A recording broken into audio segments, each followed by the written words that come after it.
Jadi ada dari ujung sebelah barat sampai dengan ujung sebelah timur Indonesia kan, di situ ada. Nah, sedangkan ini adalah kemudian highlight daripada dunia yang zaman dulu. Jadi kalau orang bilang dunia itu apa sih? Dunia itu ya ini. Jadi yang namanya dunia itu adalah daerah Timur Tengah.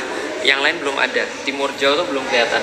Dan kalau teman-teman lihat, yang menarik di sini begini. Jadi untuk memahami tentang sejarah Turki itu adalah pertama-tama kita harus lihat bahwa dunia itu zaman dulu Allah bagi bukan timur dan barat, tapi Allah bagi utara dan selatan. Nah, utara dan selatan, dan Allah membagi utara dan selatan itu dengan deretan gunung. Nah, coba lihat nih. Dari sini nih ada gunung tuh. Ini kan gunung. Lanjut sini gunung, sampai kemudian sampai Cina nanti juga gunung. Jadi dari timur sampai ke barat semuanya gunung semua. Nah, kenapa dibatasin dari utara sampai ke selatan gunung? Karena di utara ini ada sesuatu yang berbahaya, sehingga mereka nggak boleh ganggu yang sebelah selatan. Nah, apa yang berbahaya? Ceritanya begini. Pas dulu Nabi Nuh itu kemudian setelah selesai banjir besar, berdasarkan dalil-dalil Israiliyat. Jadi dari Israiliyat itu diambil daripada Alkitab, diambil daripada kemudian dalil-dalil yang lain, kemudian diceritakan ulang. Kalau kita orang Muslim kan menganggap bahwa dalil Israiliyat ini, dalil-dalil yang bukan berasal dari Quran dan hadis ini, kita bisa terima, tapi kita juga tidak bisa percaya secara total. Tapi bisa dijadikan sebagai informasi. Contoh, apa saja informasinya? Salah satunya adalah bahwa setelah selamat itu Nabi Nuh punya 3 anak yang selamat, diceritakan yang laki-laki, Sem, Ham, dan Yafid. Namanya siapa? Sem, Ham, dan Yafid. Nah, Sem ini dikasih wilayah pertengahan dunia. Nah, ini daerah Syam. Makanya namanya Syam. Diambil dari namanya Sem. Keturunan Sem itu disebut dengan Semit. Pernah dengar kata-kata Semit?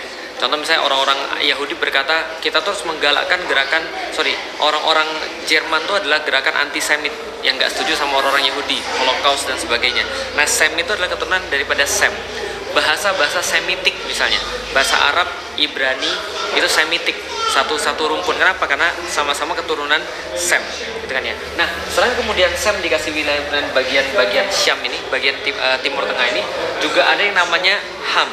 Ham ini dikasih wilayah bagian sebelah sini, sebelah selatan. Orang-orangnya ciri-cirinya hitam, rambutnya kemudian kriwil, lalu kemudian orangnya yaitu hitam-hitam dan kriwil gitu kan ya. Nah, itu Ham, keturunannya namanya Hamid. Contohnya orang-orang Afrika, orang-orang kemudian bagian-bagian selatan lah, Maroko yang awal dan seterusnya. Nah, yang utara itu dikasih kepada kemudian Yafid. Nah, ini daerah utara, bagian atas di atas gunung. Itu adalah orang-orang Yafid. Makanya orang-orang bilang bahwa Yafid ini adalah bapaknya orang-orang Mongoloid. Termasuk orang-orang Indonesia itu bapaknya adalah Yafid. Nah, kenapa? Karena Yafid ini tinggalnya di bagian utara. Kenapa kemudian Allah membatasi kemudian gunung? Supaya orang-orang utara nggak nyerang ke selatan. Karena orang-orang utara itu kemudian sadis-sadis, orang-orang kejem-kejem.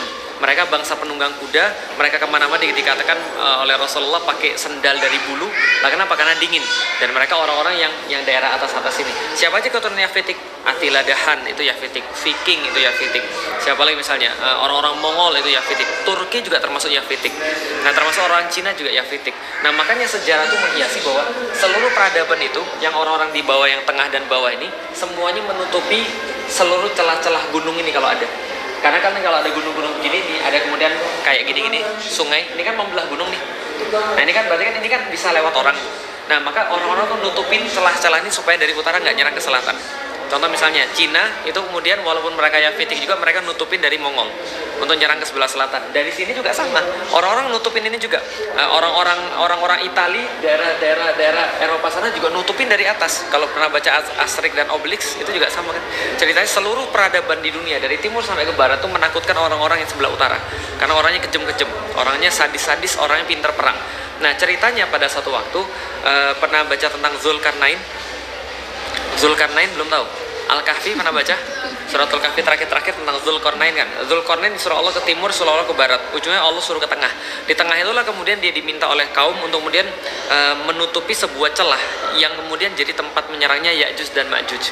Nah, Ya'juj dan Ma'juj ini golongan Yafitik. Jadi dari utara ke selatan juga. Maka dia kemudian membangun, kalau teman-teman baca di dalam Al-Quran, sebuah casting dari tembaga yang kemudian dicor, lalu kemudian membentuk tembok yang nggak bisa dilewati oleh orang-orang Ya'juj dan Ma'juj, gitu kan ya. Nah, ketika kemudian dia buat tembok itu, ada golongan Ya'juj dan Ma'juj yang tertinggal. Bahasa Arabnya taroka itu meninggalkan, yatruku turkan, taroka yatruku turkan, turika ditinggalkan. Akhirnya itulah kemudian dikasih nama Bani Turk. yaitu adalah orang-orang yang tertinggal. Ketika kemudian Zulkarnain kemudian ngeblok itu kemudian untuk supaya Ajuj dan Majuj nggak bisa nyerang. Nah, itulah bangsa Turki. Bangsa Turki ini kemudian berdasarkan hadis Rasulullah SAW, itu kata Rasul, orang Turki dibagi 3. Ada yang kemudian tetap dalam agama nenek moyang mereka, ada yang kemudian memerangi Anda, ada yang kemudian masuk Islam lalu kemudian membantu Anda. Nah, inilah Turki yang kita katakan sekarang. Makanya Rasulullah SAW bilang, watar kuturka izatar kukum. Jangan ganggu orang-orang Turki, tinggalkan orang-orang Turki selama mereka meninggalkan kalian. Nah, kenapa? Karena mereka pintar perang. Nah, orang-orang Turki itu asalnya dari sini, dari daerah sebelah timur, yang sekarang kita kenal dengan nama Xinjiang. Itulah kemudian daerahnya orang-orang Turki. Makanya kita lihat sebelah situ yuk. Ini kan Cina nih, ya kan ya. Ini kan Indonesia di bawah sini. Nah, ini kan Xinjiang. Daerah sini nih kemudian orang-orang Turki banyak beremigrasi. Jadi kalau sekarang teman-teman lihat ada kasus di Uighur gitu kan ya, bukan Uighur, Xinjiang, orangnya nama Uighur. Kalau tempatnya namanya Xinjiang. Nah, ini dari sini kemudian mereka beremigrasi ke sini semua. Kenapa? Gara-gara tekanan orang-orang Mongol. Jadi ketika Mongol tuh melebarkan wilayahnya, Mongol tuh kan sepupuan sama Turki. Nah, kenapa? Kan sama-sama Bani apa tadi? Semham Yafet. Mereka kemudian beremigrasi ke sini. Lah itulah yang awalnya dipimpin oleh Bani Oghuz itu. Bani Oghuz kemudian sampai ke sini bersentuhan dengan Abbasiyah. Awalnya lebih awal lagi mereka bersentuhan dengan Khulafaur Rasyidin ketika zamannya Utsman bin Affan. Tapi Utsman bin Affan nggak terlalu ngereken mereka. Tapi mereka bersentuhan pada khususnya ketika di sini ketika ada Khilafah Abbasiyah. Nah, Khilafah Abbasiyah itu merekrut mereka menjadi tentara-tentara yang sangat terlatih sekali. Karena orang Turki kan pintar perang dari awalnya. Pintar perang, sadis, kejam dari awalnya. Mereka pokoknya kuat lah dari awal, maka direkrut jadi kemudian tentara-tentara perang, lalu kemudian ditempatkan di perbatasan-perbatasan. Kita lihat ya, ini kan kemudian asalnya mereka. Di mana mereka bersentuhan? Nah, daerah sini sudah Persia. Persia sudah ditaklukkan Islam, bersentuhan dengan Islam mereka. Ketika sudah bersentuhan Islam, ditempatkan ke daerah-daerah perbatasan untuk menjaga perbatasan-perbatasan. Dari situlah kemudian muncul Turki Saljuk. Karena ada 2 Turki. Turki ada 2, satu Sunni, satu Syiah. Yang Syiah itu Bani Buwayhid, yang Sunni namanya Bani Saljuk. Jelas ya, dari situ ceritanya sudah sampai di sini ya. Berarti kemudian ketika mereka beremigrasi ke sini, mereka ketemu dengan Abbasiyah, direkrut kemudian jadi kemudian tentara-tentara karena orang-orang Abbasiyah malas perang. Kenapa orang-orang Abbasiyah malas perang? Karena mereka sudah happy, mereka sudah hidupnya sudah sudah nyaman, hidup mereka sudah stabil, mereka nggak mau lagi jihad fisabilillah, maka jihad itu diberikan pada orang-orang Turki. Orang-orang Turki diberikan kemudian daerah-daerah sini namanya apa? Beyliks. Nama kegubernuran lah kira-kira begitu. Nah, akhirnya beylik ini ada yang kuat kemudian jadi satu, membentuklah kesultanan. Nah, jadi Saljuk Sultanate of Rome namanya. Kenapa Saljuk Sultanate of Rome? Karena langsung bersinggungan dengan Bizantium, langsung bersinggungan dengan Romawi. Karena waktu itu di Eropa Romawi ada 2 kan ya. Romawi terpecah jadi 2, satu Romawi sebelah timur, yang 2 adalah Romawi sebelah barat. Romawi sebelah barat ibu kotanya adalah Roma, Romawi sebelah timur ibu kotanya adalah Konstantinopel. Gitu ya. Nah, kalau gitu kita lanjut ke sini. Sebuah gambar yang sangat menarik, dekat-dekat aja. Nah, ini adalah sebuah gambar yang sangat menarik. Jadi di belakang ini adalah satu peristiwa yang sangat berarti. Tadi kan saya sudah cerita ya, ketika orang-orang Turki itu kemudian diajak pergi ke sebelah barat, ketika sudah ketemu dengan orang-orang Utsmani, mereka kan mengabdi pada orang-orang Utsmani. Tapi hebatnya mereka adalah, walaupun mereka sudah memegang tampuk kepemimpinan, artinya secara de facto mereka lebih kuat daripada orang-orang Abbasiyah, tapi mereka nggak pernah mau untuk kudeta. Mereka tetap setia sama orang-orang Abbasiyah dan mereka menjaga perbatasan-perbatasan itu untuk orang-orang Abbasiyah.